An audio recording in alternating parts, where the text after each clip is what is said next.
माननीय अखिलेश यादव को मुख्यमंत्री बनाएंगे। क्यों बनाएंगे, ये बड़ा सवाल है। सवाल इस बात का ही, देश गुलामी की तरफ बढ़ रहा है। हमारे नौजवान बेटा बेटियां बेरोजगार हो गए, उनके रोजगार खत्म कर दिए गए, तानाशाही बढ़ती जा रही है, घरों पर बुलडोजर चलाए जा रहे हैं बिना किसी फैसले के, बिना किसी आदेश के। तो इसको क्या कहेंगे? यह तानाशाही है। जो कानून को अपने हाथ में लेकर लोग काम करना शुरू किए हैं, ये तानाशाही है।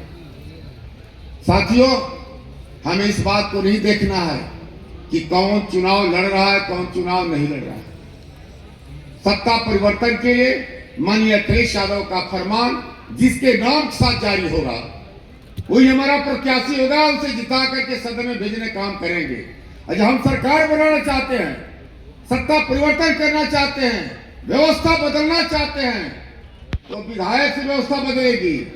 विधायक बना करके, विधायक जिता करके हम सदन में भेजेंगे, तब माननीय अखिलेश यादव मुख्यमंत्री बनेंगे, सत्ता हाथ में आएगी। तो डॉक्टर भीमराव अम्बेडकर जो कहते थे कि सत्ता वह चाबी है जिससे गरीबों के विकास के ताले खुल जाते हैं, सारे दरवाजे खुल जाते हैं। और आज हमारे पीडीए के नायक माननीय अखिलेश यादव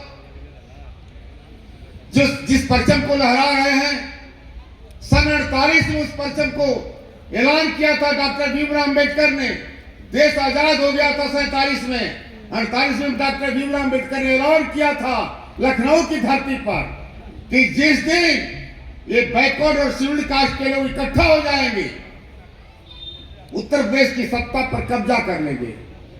उस फार्मूले को माननीय नेताजी ने लगाया और उसी फार्मूले को आज माननीय अखिलेश यादव जी लगा रहे हैं, जिसका नतीजा है कि हम देश में तीसरी पार्टी बने हुए हैं और उसी पर चल करके हम प्रदेश की सत्ता को बदलेंगे। और पुनः आप सबका इस बात के लिए सम्मान करता हूं, आदर करता हूं कि आपने इस व्यक्तित्व कैलाश यादव जैसे व्यक्तित्व को श्रद्धा सुमन अर्पित करने के लिए अब तक बैठे हुए हैं। आप सबको बहुत सलाम।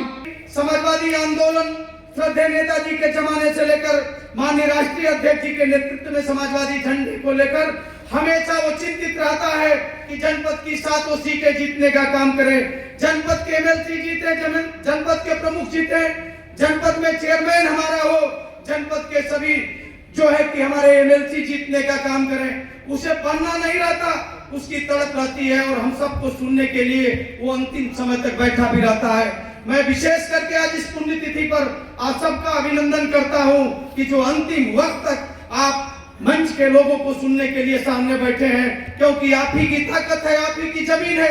आप ही के बीच से निकलकर संगठन का साथी हो, चाहे मंच पर हमारे जनप्रतिनिधि हो, अपने संदेशों का देने का काम करते थे। हम चंद लोगों में से, जनपद के राजनीति करने वाले लोगों में सौभाग्यशाली हैं कि इतने विराट व्यक्तित्व को रखने वाले, जमीन से संघर्ष करके जो है कि पूरे उत्तर प्रदेश में अपनी छवि को बनाने वाले श्रद्धेय बाबू कैलाश यादव जी पूर्व कैबिनेट मंत्री जी के साथ 1995 में जिला पंचायत का सदस्य रहने का अवसर प्राप्त हुआ था। हम लोगों ने नजदीक से देखा था, नजदीक से चलने का काम किया था और इन बातों को इसलिए याद करते हुए कि जिन चीजों को, जिन ऊंचाइयों को, आम जनता की बातों को सुनकर उनके बीच में रहकर उन्होंने प्रदेश में अपनी छवि को बनाई। आज उनके पुण्यतिथि पर उनसे प्रेरणा लेकर समाजवादी आंदोलन और समाजवादी संघर्ष करने वाले लोगों को आपको ताकत देना है। उनके अच्छे विचारों को लेते हुए जो कुछ कटु चीजें भी लगे, उनसे जो उसमें अच्छी चीजें हैं उससे सीखते हुए हम सबको समाजवादी झंडा को ऊंचा करने के लिए श्रद्धेय मंत्री जी के इस पुण्यतिथि पर डॉक्टर वीरेंद्र यादव जी को शुभकामना व्यक्त करते हुए, आभार व्यक्त करते हुए कि जनपद में आप इतना शानदार आयोजन करके आप सबको एक मंच पर इकट्ठा करते हैं, बहुत बहुत धन्यवाद। और पुनः मंत्री जी के चरणों में नमन करते हुए अपनी बात समाप्त करता हूँ। उत्तर प्रदेश की सबसे बड़ी पंचायत में गाजीपुर में संभवतः ये पहले ऐसे होंगे माननीय विधायक जी जिन्होंने ग्राम पंचायत का चुनाव से लेकर, बीडीसी से लेकर, ब्लॉक प्रमुख से लेकर, जिला पंचायत सदस्य, जिला पंचायत अध्यक्ष और उत्तर प्रदेश की सबसे बड़ी कुर्सी विधानसभा में जाकर के इस जनपद का सेवा देने वाले जंगीपुर के बड़े भाई, नौजवानों के नेता आदरणीय वीरेंद्र यादव जी, मैं अपने जमानिया के विधायक माननीय श्री ओम प्रकाश कैलाश यादव जी नमन करते हुए मैं भगवान से और माननीय मंत्री जी कहीं भी ऊपर स्वर्ग में हो आदरणीय वीरेंद्र यादव जी के लिए दिल से शुभकामनाएं मांगेंगे कि आज उत्तर प्रदेश की पहचान बने हैं, यह पहचान निरंतर बनी रहे और हमेशा गांव गरीब की सेवा करते रहें।